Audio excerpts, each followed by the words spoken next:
दूरी, हम दारू बांटने वाले नहीं है, दावा बांट रहे हैं, सेवा कर रहे हैं। नजरों में अगर हम अच्छे हैं तो आप मेरा समर्थन करिए। इस बार किसी के झांसे में, किसी के कहने पर आपको वोट नहीं देना है। गाने के बाद गुटखा छोड़ भी दिए, बहुत ऐसे बीमार लोग भी छोड़ दिए, बोलते हैं कि इनके छोड़ फ्री इलाज कर दिए, जहाँ तक वो आप सहयोग कर दीजिए। तो वैसे लोगों का रउरा के विजयी बनावे से क्या रोक सका? कोई कहेगा 20,000 वोट है, कोई कहेगा 200 है, कोई कुछ कहेगा, और पैसे का डिमांड करता है लोगों को ऐसा।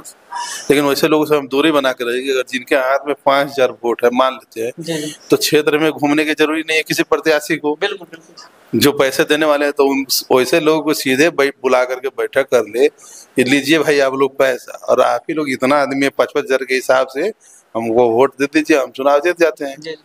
लेकिन प्रत्याशी भी जानते हैं, अब समझ रहा है लोग कि वैसे ठगों के बीच में बोलना नहीं, एक बड़ा कड़वी बात है, लोगों को दूरी बना कर रहनी है। और हम तो निश्चित रूप से दूरी, हम दारू बांटने वाले नहीं है, दावा बांट रहे हैं, सेवा कर रहे हैं। सेवा कर रहे हैं। जी ये करेंगे। आपको क्या लगता है, भरोसा है कि सेवा कर रहे हैं तो लोग हमको वोट देगा कि दारू पड़े दिखते हैं?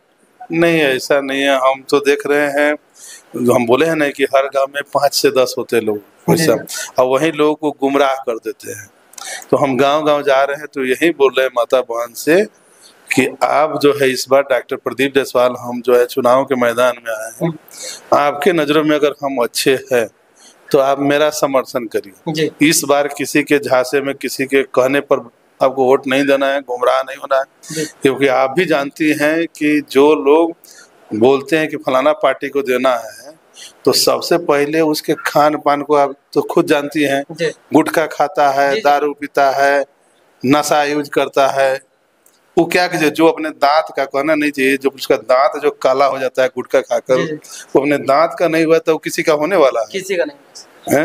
तो वैसे व्यक्ति पर विश्वास नहीं करना चाहिए। और जनता जानती है कि डॉक्टर प्रदीप जायसवाल में कोई भी नशा नहीं है, न हम शराब पीते हैं, न गुटखा खाते हैं, न पान खाते हैं, इस सब से दूरी रहते हैं। और लोगों को समझाते भी है। वैसे पेशेंट भी अगर गुटखा खा के आ जाते हैं तो उनको यही आग्रह करते हैं, चेम्बर में आने से पहले मेरा स्टाफ समझाता है कि आप भैया खुला वाला कर करके आइए, सर नहीं खाते हैं। हाँ, क्यों, और बच्चा सब रहता है यहाँ, तो उसको इन्फेक्शन लगने का चांस रहता है। तो समझते हैं, और काफी लोग, हमको लगता है कि मेरे समझाने के बाद गुटखा छोड़ भी दिए, बहुत ऐसे बीमार लोग भी छोड़ दिए, बोलते हैं कि छोड़ दिए। तो पूछता है लोग कि कैसे छूटेगा, तो बताते भी हैं कि भाई मुलेठी जो है आप छोटा छोटा टुकड़ा कर लीजिए, उसको चबाते रहिए। इससे क्या होगा कि आपका फेफड़ा भी फ्रेश होगा, स्वस्थ होगा, और आपको ताकत भी मिलेगा, और आपके दांतों को भी एक्सरसाइज होगा, साथ में छूटेगा भी। तो बहुत तरह का ऐसे तौर तरीके जो बताते हैं लोगों को, और लोगों में सुधार है।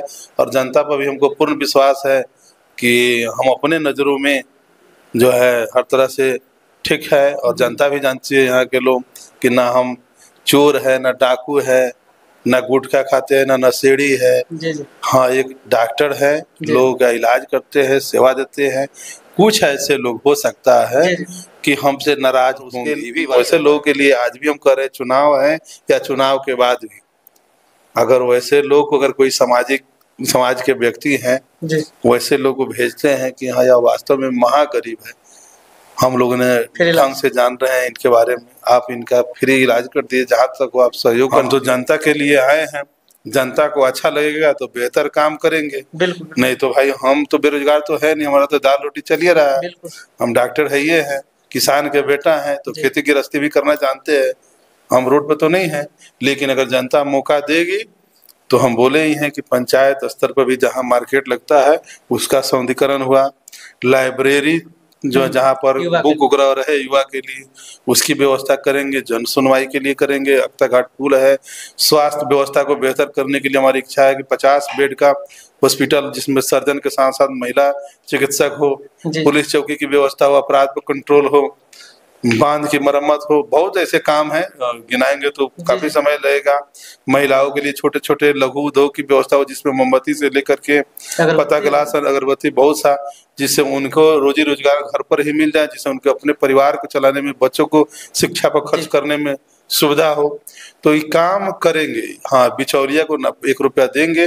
और आज भी हम क्षेत्र में जा रहे हैं तो जनता से हमारा डायरेक्ट संबंध, डायरेक्ट मिल रहे हैं लोगों से, और चुनाव जीतने के बाद ही हमारे और जनता के बीच में, माता बहन बुजुर्ग नौजवान साथी के बीच में दूसरा कोई बिचौलिया नहीं हो सकता, इसकी गारंटी लेते हैं। हाँ जी, निश्चित रूप से लोगों को दे रहे हैं और ऐसा करेंगे भी, और लोगों को विश्वास भी है।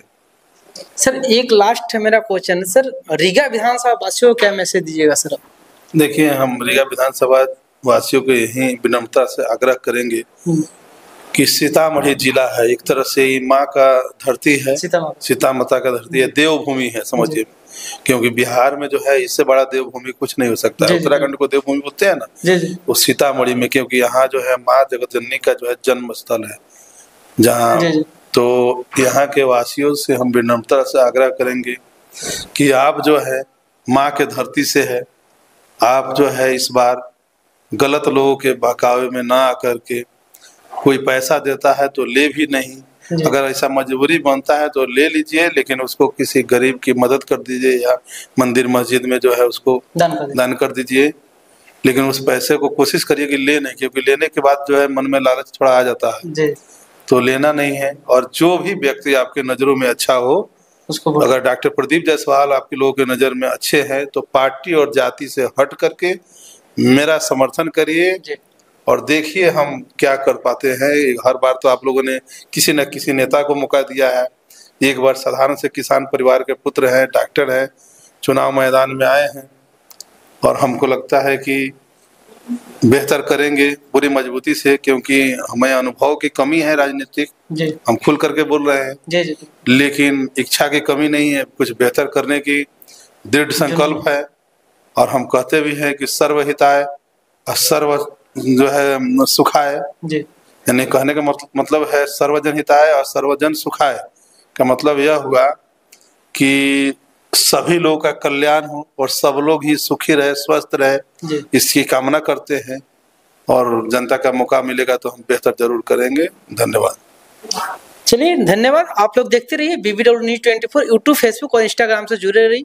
लाइक शेयर सब्सक्राइब कमेंट करना भूलिए। क्या आपकी प्रतिक्रिया है हमको कमेंट करके जरूर बताएं, क्योंकि सर एक पेशे से डॉक्टर है और हम देखे हैं बाहर में कि हजारों की संख्या में भीड़ लगे हुए, फिर भी सर का मन में कहीं ना कहीं ये जरूर थोड़ा देखने में आया होगा कि पब्लिक परेशान है यहाँ का, बिहार का हर एक जगह पब्लिक परेशान है। लेकिन ये रीगा विधानसभा की हम बात करेंगे प्रॉपर, कि अभी देख रहे हैं कि रीगा में आप जाइएगा तो चीनी मिल जो बंद पड़ा हुआ था अब चालू हुआ है, लेकिन अगर उसको ढंग से चलाया जाए तो हमको लगता है कि 5-10 हज़ार आदमी को वहाँ पर रोजगार मिल सकता है। तो चलिए क्या प्रतिक्रिया है आप लोग जरूर हमको बताइए। Sir thank you.